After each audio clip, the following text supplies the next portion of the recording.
Mm-mm-mm. All right, let's go. Welcome back, episode 2, back-to-back days.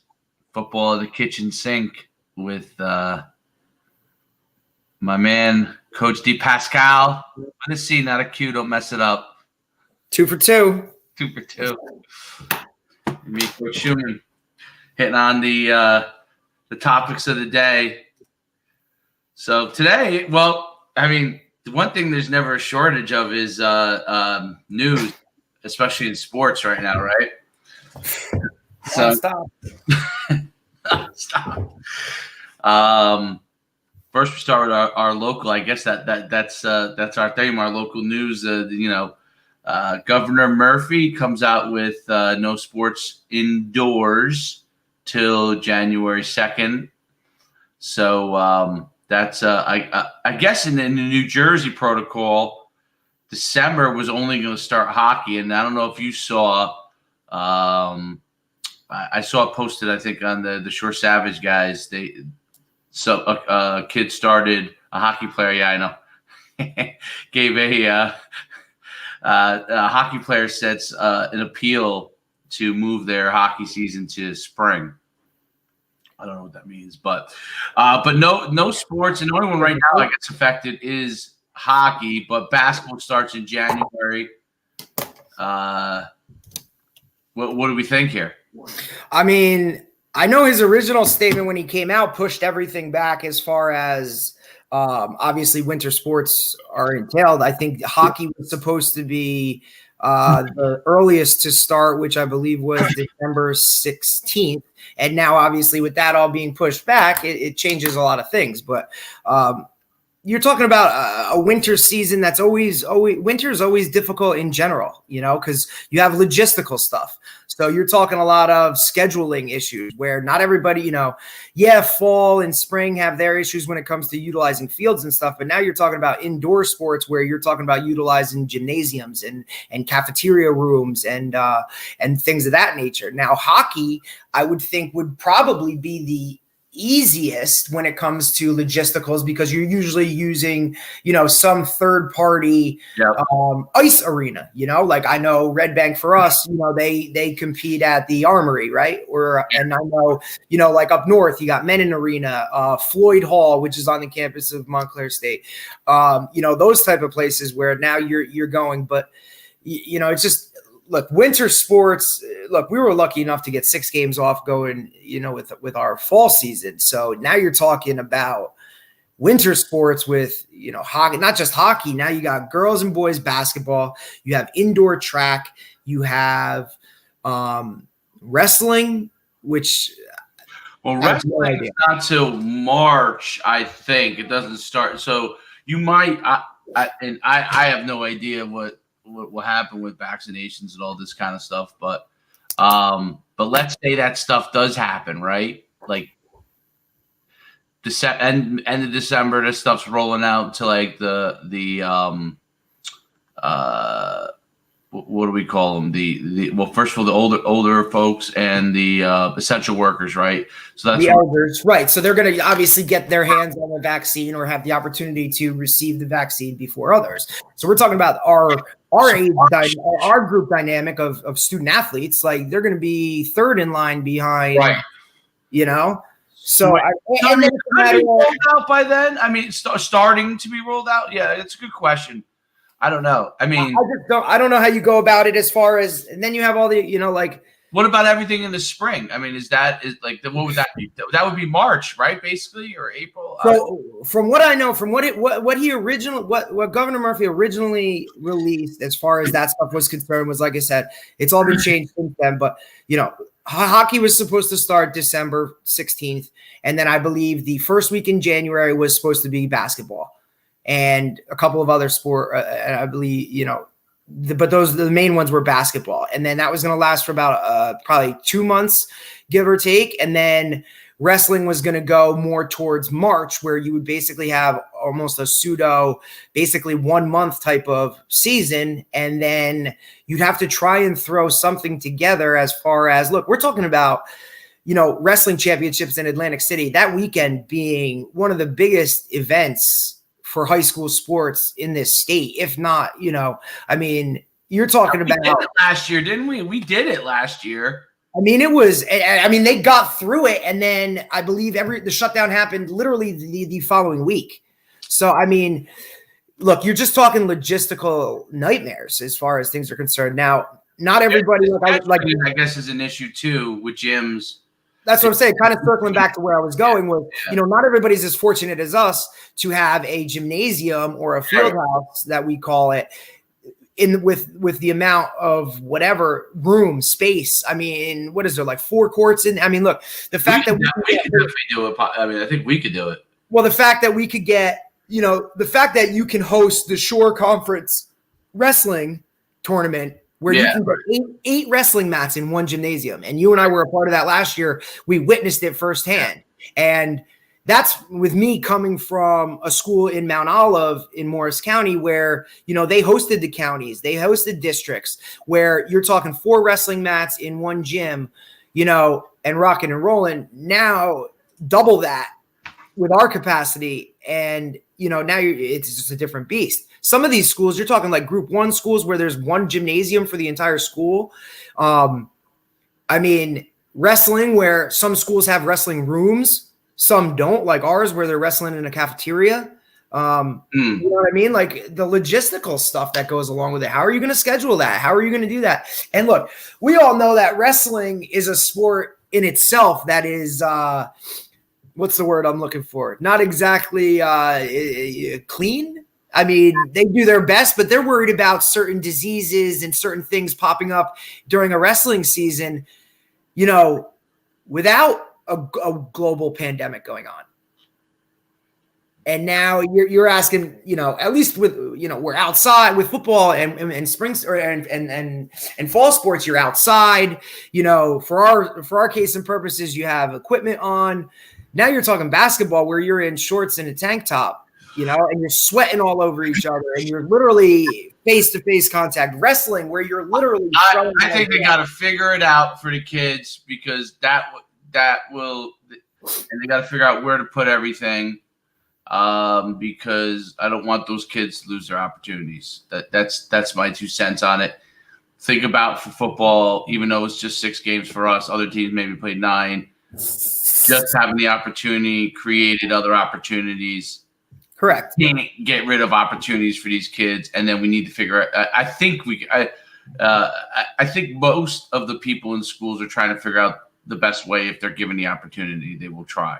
Of course. And I think if everybody just continues to do what we did, and we're talking everybody from the people who are from the NJSIAA, to the governor, to trickling down to principals, administrators, things of that nature, coaches, if we're all just receptible and kind of go at it with an open door and okay, we'll do whatever it takes as long as the kids get something out of it, I think we'll be in the right, on the right track as to going forward with it.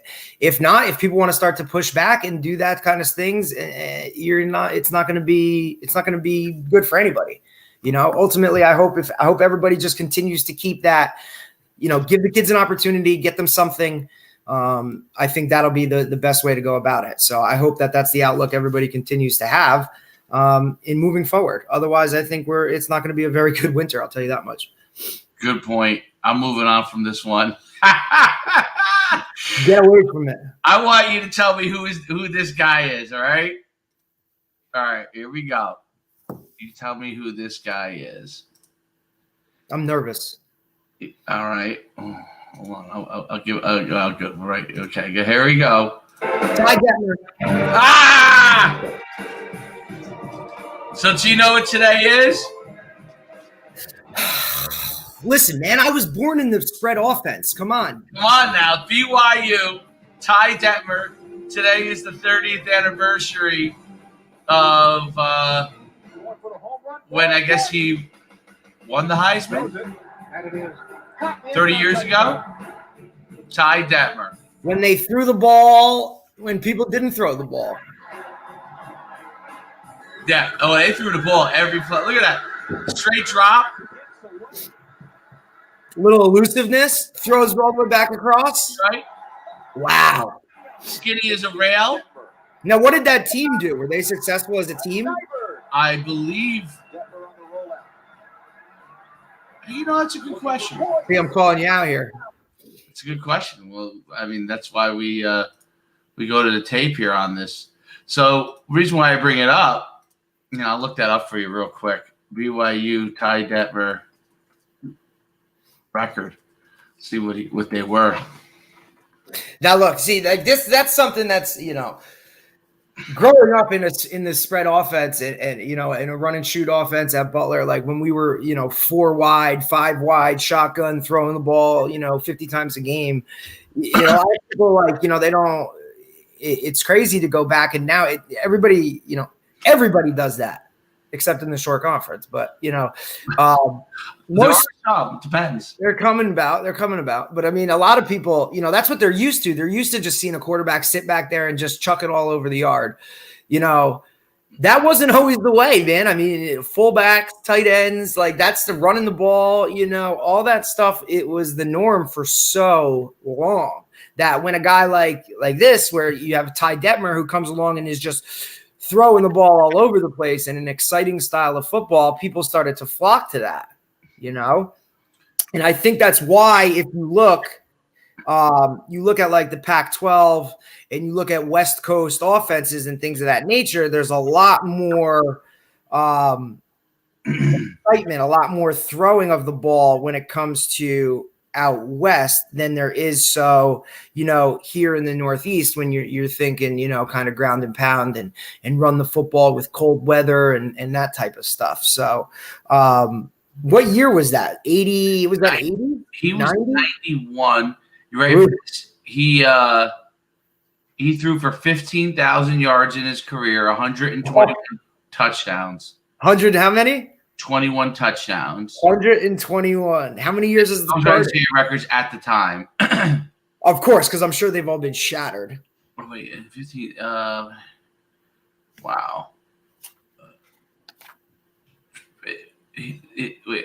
Hold on.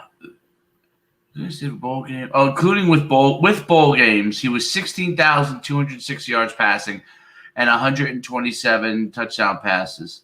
Damn.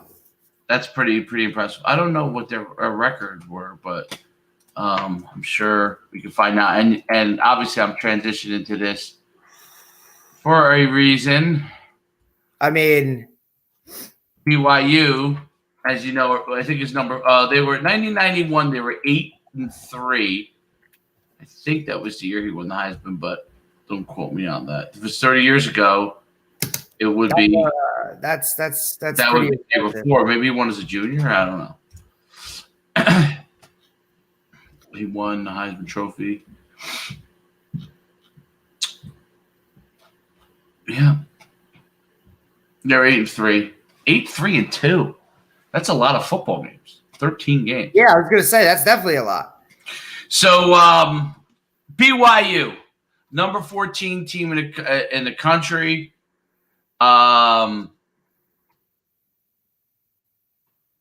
Their coach has said that they're willing to play anybody type of deal. I don't know if that's exactly the case, but they are undefeated and are most likely not going to get into BCS. What, the college football playoff? Yes. The Final Four? I wouldn't think so. They only have one game left, so they're going to end up if they beat San Diego State. But they have 2 weeks in between, so they're probably trying to pick up a game. 2, 4, 6, 8, 9. They'll be 10-0 if they beat San Diego State. And they're 14, and they think they should be in the BCS. So here's where their wins are over. Navy, Troy. Navy 55-3. They beat Troy 48-7. They beat La Tech 45-14. They beat UTSA 27-20. That's not a great win. University of Texas, San Antonio. Yeah. Houston, they beat 43-26. Texas State, they beat 52-14. Western Kentucky, they beat 41-10. Boise State, that's probably their best win. Yeah, 51-17, but maybe Boise State isn't good. I don't know. They're not what they used to be. I know that. They've only played a few games. Well, I think they got out to a good start because they played Navy on national television, and like that was one of the opening games of the season or whatever. So they really kind of jumped out. But then you look at the other teams that they've played: Troy, La Tech, University of Texas, San Antonio. The only upper echelon teams, or that they would even are Houston and Boise State in itself, and that's one of the issues with being an independent as far as not having a conference affiliation, is that now you're looking at the teams that they're playing. They literally have to go and pick up every single week, every single game. Now they could, in seasons where they're scheduling, obviously, you do home and homes where, okay, I'm going to play you 1 year this, at home, and the next year you're at home, so they're going back and forth. But like I said, I just don't think they have the resume no matter what they do. You know what I'm saying? No matter what your record is. It's the same thing we saw a couple of years ago, and we even tied it into what we were talking about yesterday, with University of Central Florida a couple of years ago, where they went undefeated, and then they're like, oh well, we're undefeated. Why are we in the college championship Final Four? Well, you haven't played anybody. It's like, well, we just played who's on our schedule. Okay, that's why there's numerous bowl games. That's why there is that. Coach Fox says the QB should win the Heisman. I spelled Heisman wrong here, but listen, we won't talk about his education, but he's all right. He's a high school football coach at the end of the day. So, but I couldn't agree more. That's why you see things like Ty Detmer, who on a team that's 8-3 can go and win the Heisman. But you know what I mean? Like, how can he win over Fields? Well, I guess Fields may not have enough games. I don't know. And once again, that's an award that's given based off of who voting. Yeah, I mean, look, here's his numbers, which are pretty. And I think it's tough to win from the Mountain West. It used to be the Mountain West, whatever conference it was. 2,700 yards passing, 26 touchdowns. Pretty good numbers, right? 2 interceptions. Remember, we're talking, and you're talking, media stuff, right? So, how much publicity is BYU going to get? Are they going to get? Where you have Justin Fields at Ohio State, you have, the surfer down at Clemson or whatever. He just does his thing. I mean, these guys you're talking in the limelight every single week, right? So how do you do that? I mean, that's the reason that most Heisman winners come from where they are. How many times do you see a small school guy, win the Heisman? Rare. I mean, he's pretty. I've watched a lot of his stuff, and he's good. Don't get me wrong. He's definitely good. It's just, he's good. Well, he's one of the top 5 quarterbacks in the next draft, so he's definitely going to be. He's going to make his money. He's going to be in good shape. Okay, well, then with that, Ohio State, do they belong? Does Ohio State belong in the BCS, even though they may not have 6 games? I mean, I look at it like absolutely Ohio State, if they keep playing, if they get to play another game, whatever, they should be in there. They're definitely one of the top 4 teams. This is an odd year. There's another team that's undefeated on the outside, right? That's an independent looking in, possibly. Who am I thinking of? I think the issue it's an issue because the Pac-12 and the Big Ten did a disservice by starting their seasons late, right? So now you kind of pigeonholed all of these teams into having to play week after week after week without room to cancel games, to maneuver games, to reschedule games in order to, because look, we know this COVID is going to pop up somewhere, shape, or form within a program. It's almost irrelevant it's almost, it's going to happen no matter what. So to have that wiggle room to be able to reschedule, to move a game here, to do that, has been pivotal, for the ACC, for the SEC, for all of these things. With the Pac-12 and the Yeah, and the Big Ten starting so late, like I said, they've pigeonholed themselves into having to play game. And now that there's a criteria for a certain number of games that you have to have in order to qualify for the Final Four, the college football playoff, now they have to get to that point in order just to get a shot. So are they deserving on the field? Absolutely. There's no way that I think you can – if you want to argue that Ohio State is not one of the 4 best teams in the country, that's go for it. I would love to see you do that. Now, as far as having the criteria to get into it, that's something that's going to have to be said, because do you really want a college football playoff where, one of the top 4 teams in the country isn't in it just because, they don't have enough games, or there's some stipulation that because their conference made that decision, how do you do that? So do I think they belong? Yes. Do I think it'll happen? I'm not sure. We got Alabama, Notre Dame. If they keep winning, they're definitely going to be in. Ohio State is 3-4-0, only 4 games. Clemson is 8-1. Texas A&M has a definite case, 6-1. Florida potentially has a case, 7-1. Cincinnati 8-0, definitely has a case. What's Cincinnati? Who did they play? I watched one with Cincinnati. Now here's the thing. So you have to look at the SEC, and you have to look at the SEC and the ACC are both have conference championships. They beat right? UCF, they beat SMU. So Alabama, Florida conference championship game, right? They beat Army. Clemson conference championship game.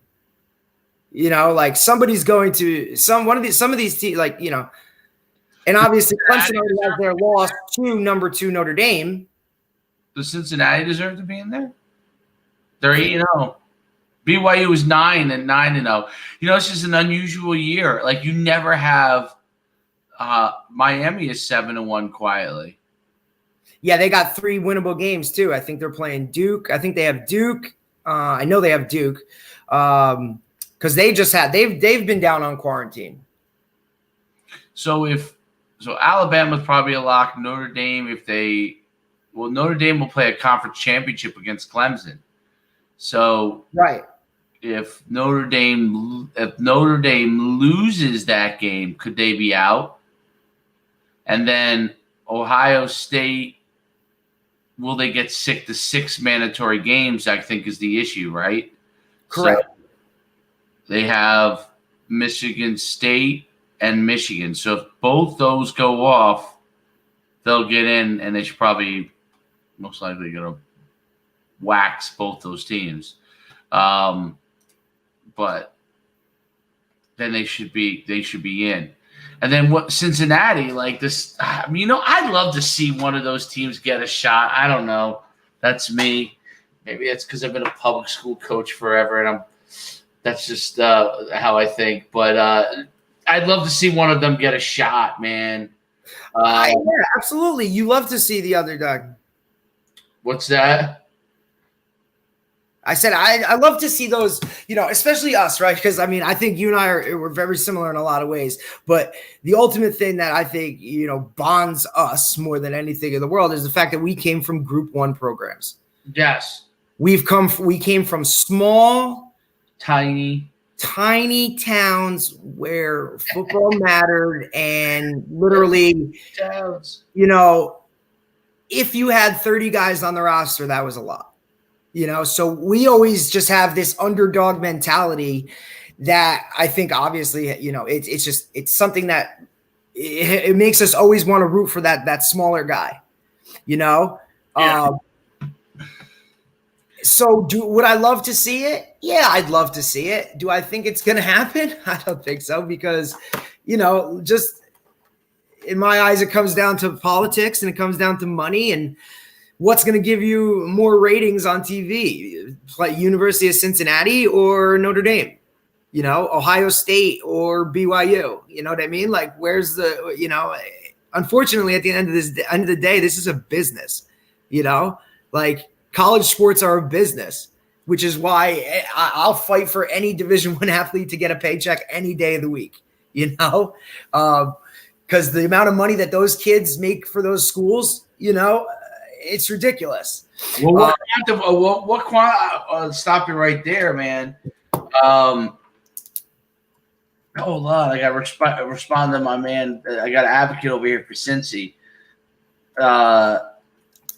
Yeah, I like that. So what I was going to say was Cincinnati, Luke Fickell, where'd he come from? Ohio State. That would be ironic. So you're an you wouldn't like to dial it up against those guys? I know. I like when you said that they were an advocate for them getting paid.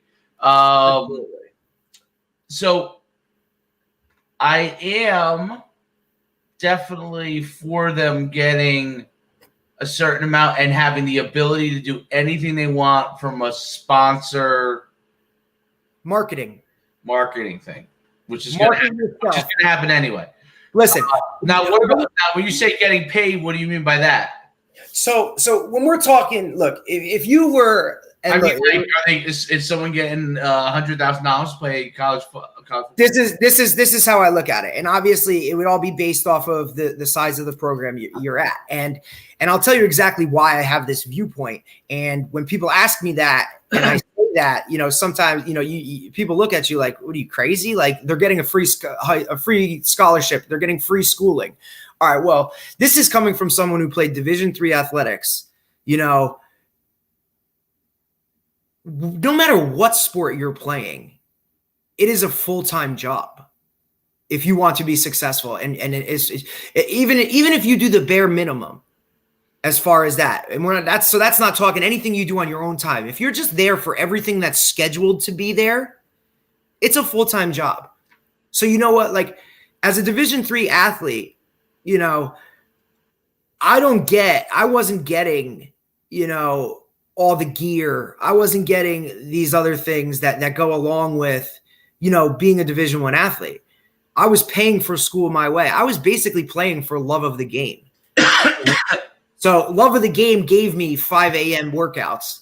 Love of the game gave me how many double sessions or time spent during the season. And then out of season, we're talking about workouts, meetings, all of these things that, that people only see us play on Saturdays. They think that's all that goes into it. Now they know you practice every day, but do they know that, before practice you were in an hour meeting, and then before that you had an hour and a half workout, and then after that you have, another meeting, or you have mandatory study hall. So whereas other students going to school can go have a part-time job or do something like that, that time where could have time where I could go and work, I'm at my sport. Right. You know what I mean? So can I put an actual number on it? No, I can't, because, that would obviously, I think it should be deemed something that's conducive to, the size of the school, the size of the program itself, as far as. Well, let's look at this year, the issues you have financially, right? So what if now them getting sponsor dollars is one thing. Now I think that's different. When you're talking sponsorship dollars, you're marketing yourself as an individual, your likeness, and then correct. And then you're gonna have to deal with third parties, and having been NFL agent for 5 years. Agents? Yeah, well, or actual agents, basically. I mean, who are they going to quote them the dollars? People, yeah. So I mean. When I was an agent for 5 years, there's one thing being an NFL agent, which getting people to the NFL, but then there's the people who that are marketing guys per se and gals who go and do the sponsorships and all those kind of things, and they don't, that could be anybody. I mean, that could be, Joe Smith walking down the street. Could be handling somebody, and that could be a whole bunch of different things. You're talking about bag money being dropped. I mean, you're gonna have a lot of bag money getting dropped around. You're talking about ultimately, like, you're talking about a publicist, right? So somebody who literally looks out for your image, right? And now that being on such a larger scale, because you have social media, and basically every single individual in the country is a reporter in itself because they have a phone, they can take a picture, they can video something, and within 1 minute of an incident happening, if not less, that can be uploaded, and now the world is viewing you in some way, shape, or form, right? So, you're talking about that edge of dynamics and things of that nature that, and obviously, is the quarterback at BYU going to get marketed the same way that the quarterback at Clemson is, or the quarterback, you're talking some of these big time schools, and you've seen these issues come to light, in years past, where you have these big time athletes that get in trouble for doing things. These guys can't even sell their jerseys. The school can go and sell their jerseys, and everybody knows if you're buying a number 2 Ohio State jersey, it's Justin Fields' jersey. Now, because his name's not on the back, he gets nothing from that. But how much does that school make just from that? You know what I mean? So I think that stuff, that is where you would run into your issues, is when you're having these guys that are so marketable. And now all of a sudden, look, I'm going to be a first round draft pick. Well, okay, what can you give me now? Because, I'll wear your Under Armour cleats for this. Or, hey, I'll throw – and you would see guys, I could only imagine the things that some of these guys would be endorsing to make a couple extra bucks. Think about being a college kid, and any type of cash in your pocket is – wow. So could you just imagine some of these things that these guys would be endorsing? At least at the higher levels, you have people that, ask the right questions as far as, should we be putting our face on this brand? Should we be doing that? Should we be doing this? I can't even imagine what it would be like with you let some of these guys start to handle some of this stuff, And then then you're looking at who's handling their publicist aspect of it. You know what I mean? Is it their cousin, cousin Bill, who's really good at Instagram? So all of a sudden he's doing, he's running their Instagram account, or he's tweeting this because, I don't know, like he's good at Twitter. That would be. That's definitely an issue. You see guys in the NFL who let their uncles handle their money, and all of a sudden they're broke. Good point. Point well taken. You didn't pin down or answer any of the questions that I asked, but that's okay. That's how I know I'm good at what I do. Anybody who's ever answered questions knows you don't actually answer the question. Sponsorship money, definitely they should be able to get some level of market. I don't know how you do that. Haven't been an agent. I have no idea how you would do that with college students.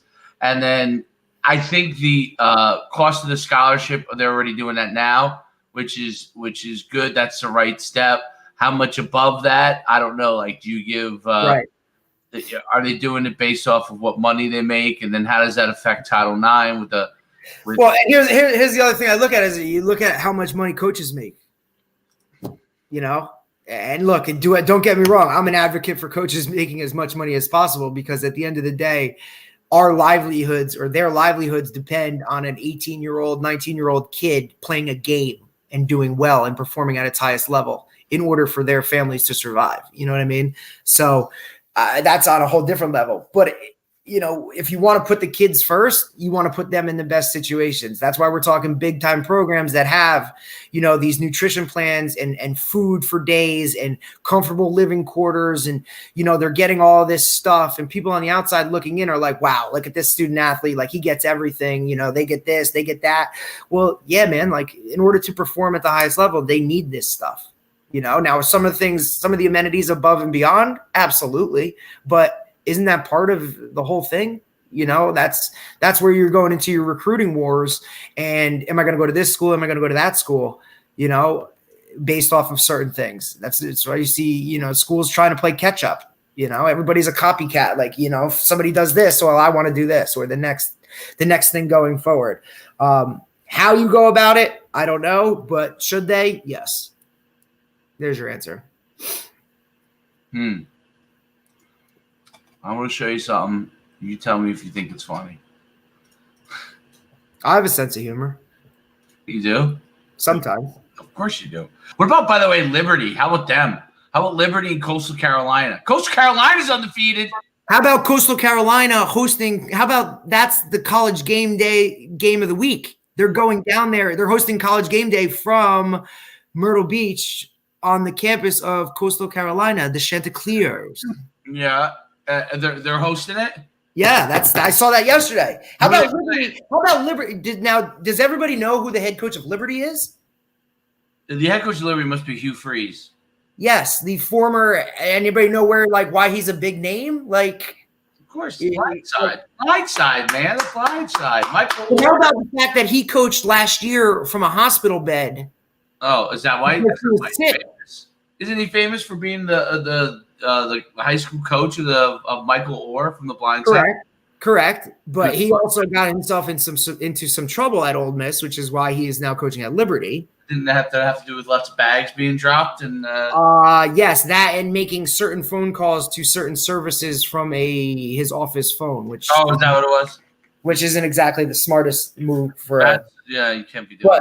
But he was, I believe, and I think he had some type of MRSA infection where he was literally coaching from a hospital bed in the booth like last year. That's amazing. I do remember that. And they're pretty. And did you know that? Side note: Liberty is a dry campus. Is Liberty Jerry Falwell's? No. Yes. I don't know.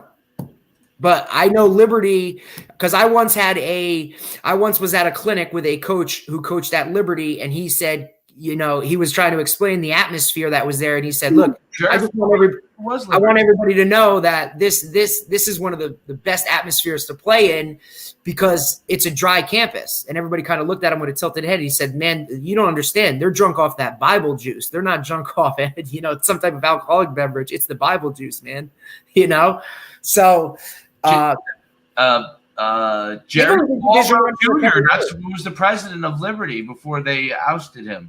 That was the whole because he let his he had kids come back on campus. I want to say in May, in the middle of Corona. So and then eventually some other things happened with affairs. No, I can't remember. He was the president, Jerry Falwell Jr. of Liberty. Now it's no longer. Okay, here we go. Tell me if you think it's funny. If we got this was a viral video that I decided to do at here. You'll love it. This is just for you, Coach. Well, I'm already laughing. You missed practice the other day. What? Yeah, you missed practice. Where were you? ABCD. What is ABCD? You got to get to practice. Okay, bye. All right, we'll see you there. Coach Schuman here. You missed practice. The scary part is that probably sounds like one of your conversations with one of our players. I think that might be a conversation with a player. I'm pretty sure that most coaches can relate to that. Although I don't know if any of our student athletes nowadays would pick up a phone and actually call. I think it's more of a text message. No, it definitely would be. How about your man David Goggins? He's been doing anything lately? He just finished. Man, I was following him for the last couple of days. He just finished, I think, doing 200 miles across Florida. Really? Yeah. And oh man, he is, he's just, dude, he's just on a whole nother level. I believe it was some type of, it was him and I believe two other dudes, and they kept they would do whatever, a certain amount of whatever miles a day, and then come back, and then, but I think it was 200 miles he just finished. My God, driving 200 miles is crazy. This guy's running it And I know he just released a lot of apparel. So he came out with an apparel line. I think his wife was a big influence in it because, he has all these sayings and stuff like that. And, they are. Yeah. But he just, or get back on the log.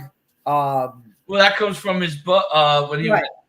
They had to hold the logs. Right, from his Navy SEAL training. So he put a lot of that stuff on shirts, and he developed a logo. So he just released a lot of apparel stuff, and it was sold out like that. Bam. Really? I think his other one, especially because he says it all the time, Merry effing Christmas. So he just says it out of nowhere, just Merry effing Christmas. Look at it. You don't want to be doing what the fuck you're doing. You can't just fucking quit. Sorry about the cursing. Remember, Profanity is part of his life, man. it's in the fucking joke. It's a fucking lifestyle. So what you say to yourself is important. There's no fucking coach. There's no trainer to keep you going. It's only you. So think about this. You've been working your whole life to get a fucking seat at the table. The seat at the table is going to be the best amongst all the best people in your fucking career field. So you finally get that letter. It's steak, lobster. It's a big dinner. Everybody's showing up, dressed to the nines. Make sure you show up soaking wet for fucking getting after it, working out hard. Towel on your neck. You respect the event. So make sure you put that towel or that nice chair so you don't fuck it up. The whole thing is this. Don't say a word. Stay uncommon amongst uncommon people. You're never done. Don't stop when you're tired. Stop when you're done. Stay hard. I love that, dude. Dude, I'm telling you, that was one of the best reads ever, man. Just seeing his lifestyle and where he came from and all that stuff, and literally just looked in the mirror one day and was like, "This ain't me." Yeah, he's like, "I want to be a Navy SEAL." They're like, "Bro, you weigh 300 pounds." He's like, "All right, I'll go just lose weight." And just the way he was, he was born. He's from Buffalo, New York. Yeah, no, I read the book. I got about 3/4 of the way into it. I didn't finish.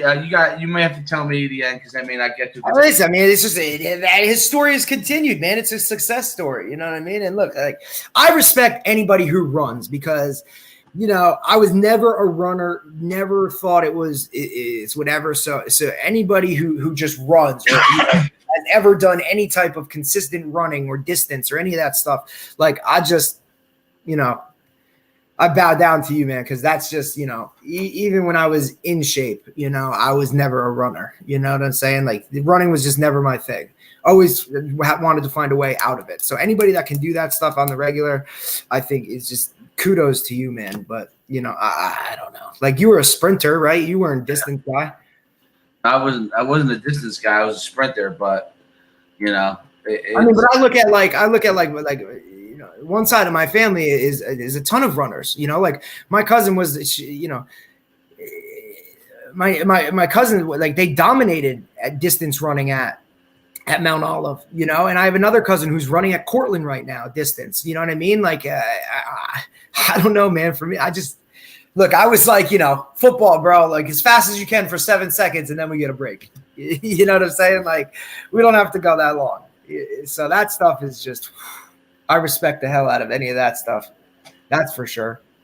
But no doubt. I mean, it's the mindset required to be mental. And that's the whole thing. I think that's why I like it so much is because, there's so much physical is one thing, but the amount of emphasis that's put on the mental aspect of all of that stuff, because that's it's too much time, So it's time to process everything. What do you think about our final topic? Because I know you brought it to me. We got it right here. Ravens Steelers postponed for a third time, and then postponed for a third time, moving to Wednesday, 3:40 p.m. Game will be broadcast NBC nationwide offense. Baltimore's Week 13 game moved to second time to Tuesday, December 8th. In team statement, so the game itself was originally for Thursday night. Then they moved it to Sunday, right? Then it moved to Tuesday. It's supposed to be played today. Then ultimately they moved it to tomorrow, and people are probably asking why the hell is the game at 3:40 on a Wednesday afternoon? Well, that's why I called you this morning and said we had to talk about it, because that is why we have the Rockefeller Christmas tree lighting ceremony that NBC needs to air. So probably what could be argued, even though the Ravens are kind of down at this point. The last couple of weeks, but it's probably geared as one of the best games of the year so far, football-wise, in the NFL, is going to be played at 3:40 on a Wednesday afternoon because Christmas time it is, my friend. And don't get me wrong, I love the Rockefeller Christmas tree more than anything in the world, but I don't know if in my world it trumps a Steelers-Ravens matchup. It's the Steelers-Ravens. And the Steelers are undefeated, and they don't like each other. They play in that the AFC North, right? Where I tell you, it's a smash mouth division. The Ravens are and first off, who the hell is even playing in the game? You have no Lamar Jackson, right? So right there, you're taking the wow, whatever wow is in Baltimore. Baltimore's been faltering for the last couple weeks, you know. And then you got the Steelers. You got freaking Grandpa Roethlisberger, who's still playing quarterback. I mean, that guy was in the same draft as Eli Manning and Phillip Rivers. You know, like Eli's 2 Super Bowls and is now a freaking hockey dad. And Phillip Rivers is barely holding on with Indianapolis. And I'm only saying that because he tweeted that out the other day. It was a picture with his kids. And he's like, I never thought I'd be a hockey dad. Eli Manning. So that's why I put that little side note in there. What is this kid, like junior hockey or something like that? I think they're even younger. Yeah, they're like look like middle school like hockey players. I know he lived in Hoboken, so I don't know if they're local. No, he's back. I think he moved back after the season. Well, his nephew's a freak show quarterback. Who is it? It's what's the other brother's name? It's not obviously not Peyton. The other one. His son is a quarterback. For Carson, not Carson. He was on they televised the game this year. It's also the same school that did you know Odell Beckham went there? Did you know that? I did not. It's what the heck? Odell and I have a love-hate relationship. Newman Prep? No, Newman. So that's obviously Louisiana? It's New Orleans. Yep. Now, Ed Reed is also a Louisiana guy, correct? Ed Reed? I don't know. Is Ed Reed a Louisiana guy? Yep. Because I believe the University of Miami was his only offer. Ed Reed? I don't know. I'm telling you. Mark it down.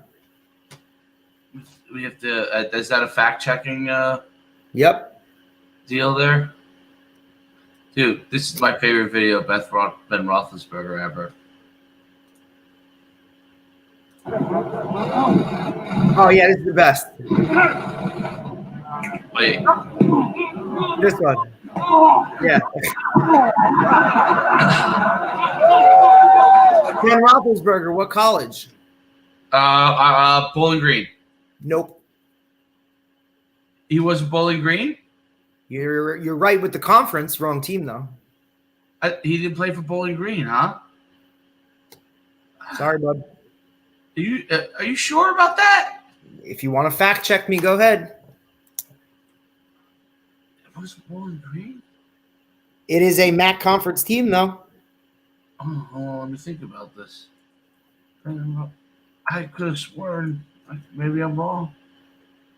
They have the same name as they usually, people, you have to say the state after it because everybody, if you don't, they're going to think it's a different school. Oh, yes, that's right. Miami University of Ohio. Yes, sir. That's right. And how many Division I football teams in Ohio? They still play football? Miami University of Ohio or what? Jeez, are they Yeah. They haven't been relevant. They were good when he was. That's right. But God, why do I think of Bowling Green? Well, I don't know why you think of Bowling Green. Bowling Green is in Ohio too, though. Miami of Ohio. They lost it. They beat the Akron Zips. They beat. Listen, how many division? Like you have Ohio State. They got their butts whipped by the Buffalo Bulls. Did you see what that running back just did this weekend? Yeah, 400. What's it? Jarrett Patterson, who has Savon. Coach Hubbard. I think he's a coach there, right? I think he does tight ends. What has this guy got rushing for the year? Jarrett Patterson. He ran for 400 yards in one game. He ran for 400 in a game, and so that he's got to have something. He's got 920 yards in 4 games. Yeah, and one game was 400. Come on, bud. He's 920 yards in 4 games. Ready for this? I'm going to give you these stats. These will blow your mind away. You ready? Okay. His first game was November 4th in a win. They're undefeated. He ran for 137 yards. His second game was against Miami, Ohio. They had 2 touchdowns the first game. He only ran for 73 and 2 touchdowns. Against Bowling Green, he ran for 301 yards and 4 touchdowns. 301 yards. But he's even better the next week against Kent State. 409 and 8 touchdowns. That is so he has 9, 20, and 4. He's got 16 touchdowns in 4 games. He has 16 touchdowns in 4 games. He's gonna only play how many games? How many carries? Should he be the Heisman Trophy winner? Maybe. Now, look, if he's carrying the ball 30 times a game, look, it don't matter. 409 yards is still legit, but I'm just saying, how many carries? Who do they have left? Let's see. Who did he go for? They got 2 games left. So he just went. So he just played who? Kent State? Yes. The 301 was against who? Bowling Green. I don't know. 73. Who held him to 73? Bowling Green's 0-4.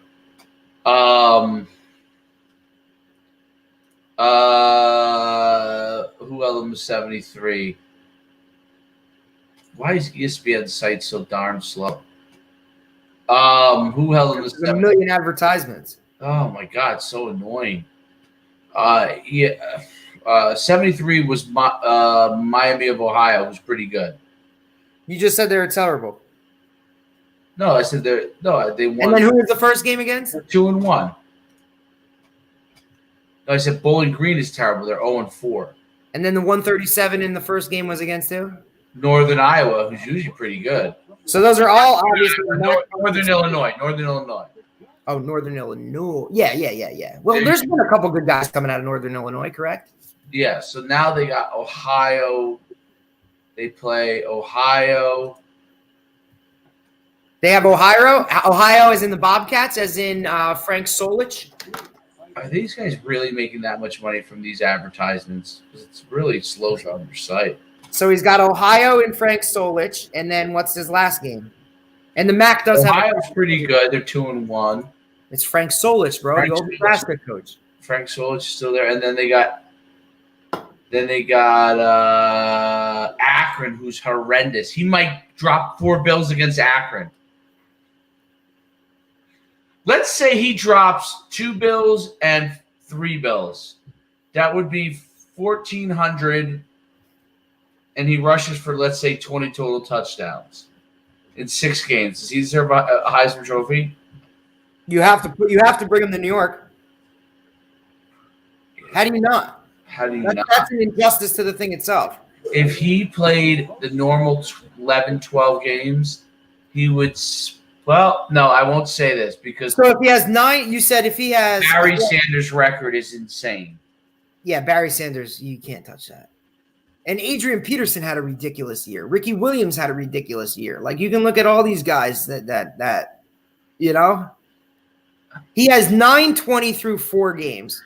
You said if he drops another, 500 in the next 2, that would put him at 1420. And you figure, look, he's averaging 4 touchdowns. So even if he only puts up another 4 touchdowns, so to give him 1420 and 20 touchdowns in 6 games, right?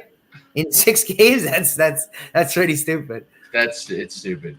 Barry Sanders' record is 2,628 yards. He had that in 1 year. 1 year. Melvin Gordon went for 2587. NUC alum, by the way. Melvin Gordon, Wisconsin. Yep. Who shout out to another NUC guy, give him his love, who's seeing a lot of time as a true freshman. Who's that? Our boy, Jalen. Oh, yeah. Well, yeah, Jalen Berger. Melvin Gordon, NUC alum. Derrick Henry, NUC alum. And Donnell Pumphrey, NUC alum. They have 3 of the top 13. Well, the last 3 Wisconsin running backs, correct? All big-time performers, all Jonathan Taylor. Jonathan Taylor, was he an NUC alum? I'm not sure. Listen, you know my favorite NUC alum. Who? Johnny Football? Johnny Football, baby. Money Manziel. Money Manziel. My kind of guy. Oh man. Well, I think it's been an excellent show today. 2 for 2. Anything else you missed? I think we covered a lot of good topics. Maybe you could take your girlfriend, future wife, to Great. That's all I need is her to hear you say that. to the tree after After the game?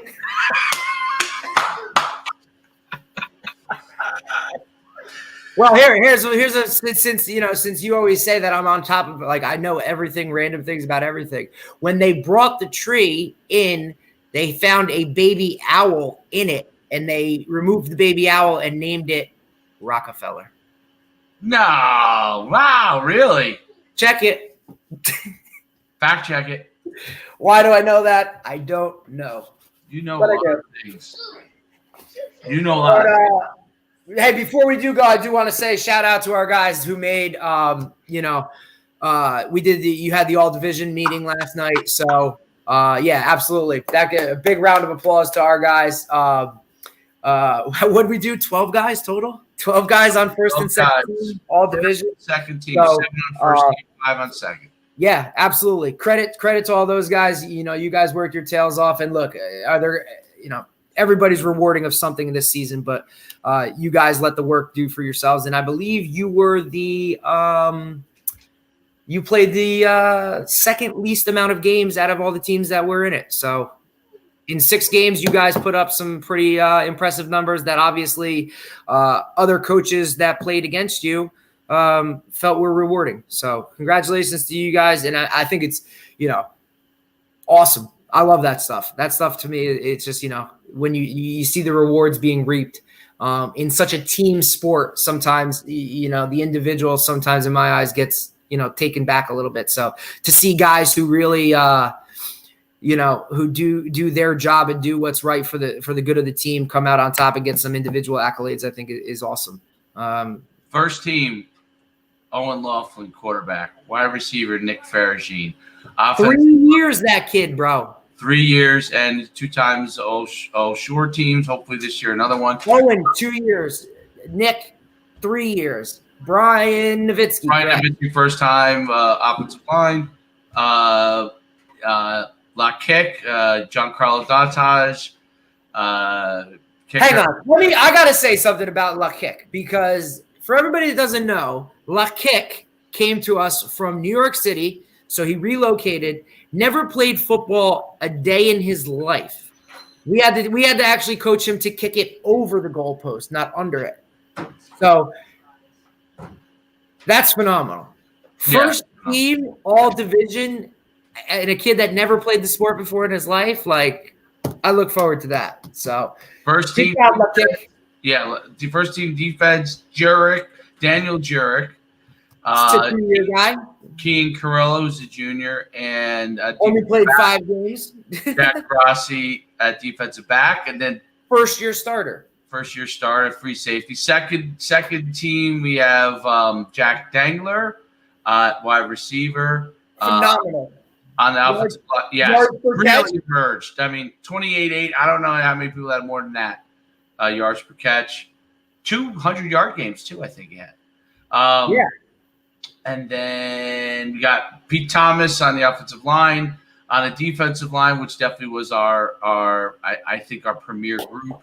Jakir Johnson and AJ Solocito, both on the defensive line, second team. And kudos to Jakir Johnson for literally wearing a different number every week. He wore a different number every week. And then 57, 58. No, 57, 59, 8. He wore every and two numbers in one game. 55, I think he had once, 255. And then last but not least, Matt Dangler at defensive back. First time in your career you've ever had brothers on a all-division team together.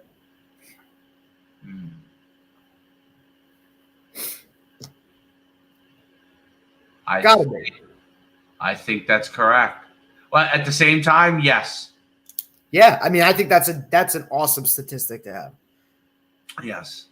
And wait till you see what comes out when the second you'll see the second team. It's actually somewhat comical. So there are two kids with the last name Day, D-A-Y, the two tall corners from Homedale. They got second team. I don't know if you remember the taller guys. And then Day, D-E-Y, was second team DB from St. John Vianney. So No relation. No relation. 3 days. Well, one spelled differently. All on the second team. I was like, because I was doing the inputting, and it was like day, and day. Like I thought it was confusing, but it was. I thought that's the first time I've ever seen anything like that. Two twins, and then another person with the same name was spelled differently. Yeah, all you needed was one more day, and you'd have been fine. Monday, Tuesday, Wednesday, Thursday. But yeah, it was a great job by our guys in the shortened season and not getting to play all your games. Some potential possible showcase games. I think it's awesome the fact that if you go down and you look at our first team guys, we hit somebody at every level positionally across the board. So you're looking at offensively, we had a lineman in Brian, a skill guy in Nick, and a quarterback in Owen. And then defensively, you got a D lineman in Jurek, you got a linebacker in Kian, you got a DB in Grassi, and then you have a special teams guy in Giancarlo. So I think that, it just goes to show, like, across the board collectively, like, we got a guy on every level that's at that level. You know what I mean? So it's not just, because guys develop reputations like, hey, we're good at coaching the O-line. We're good at coaching skill guys. We're good at coaching defense. Like, nah, man, we got a guy everywhere. And to see, guys on this list, like you look at Owen, Nick, and Jurek are all – this is their second time on the all-division team, and for Nick, it's his third time. That's – 3 different positions. Right. I think that's phenomenal. You got, seniors going out, but we got a sophomore and 2 juniors on there as well, 2, yep. I'm talking first team. That's how, and then you look at the second team and you got a junior in Peter Thomas. You got a junior in Matty Dang, the foundation's here for us, man. So we're going to, I just love seeing the fact that these guys get to some rewards and these awards that are given, or it's from the other coaches. You know what I mean? Like, a lot of this, it's not somebody who's just sitting there watching. Like, these are other coaches that look at you guys and say, hey, like, this guy was a hell of a player. I think he should be on this team. So I think that, to me personally, that was always my favorite thing, was the fact that, when another coach said you were pretty good, it just raised the bar a little bit for me. So I think that's why it plays such a role for me. But again, kudos to all these guys, man. They deserve it, especially through a year like this and in only 6 games. So absolutely. On that note, we're going to sign off for today, man. We had a great time as usual. Always. Hopefully we didn't think I was going to know who the BYU QB was. Like, what's wrong? I tell you this, I didn't know. I can't believe I didn't know. So I won today, 1-0. You didn't know Miami, Ohio. So I was 1-0. Ohio. I thought, why was I thinking Bowling Green? I don't know either, because Bowling Green stands out. Maybe, I don't know. I don't know why I was thinking Miami of Ohio. What? Well, my Red Hawks. Because that's Montclair State, the Red Hawks. Oh, and shout out to Montclair State alum Danny Garrett, head coach at Keene University, getting his son on the team. Kudos to him, man. I mean, a true sophomore. Second team. Sophomore. DN. Yeah. What was it? Yeah, linebacker. What do you get? Linebacker, maybe. D-line. D-line. Good for him, man. I mean, as a sophomore, Yep. I don't care what you're doing. If you're on that thing as a sophomore, man, that's pretty awesome. So, Coach, always a pleasure. Absolutely, man. Let's Enjoy your evening, my man. we'll end that broadcast and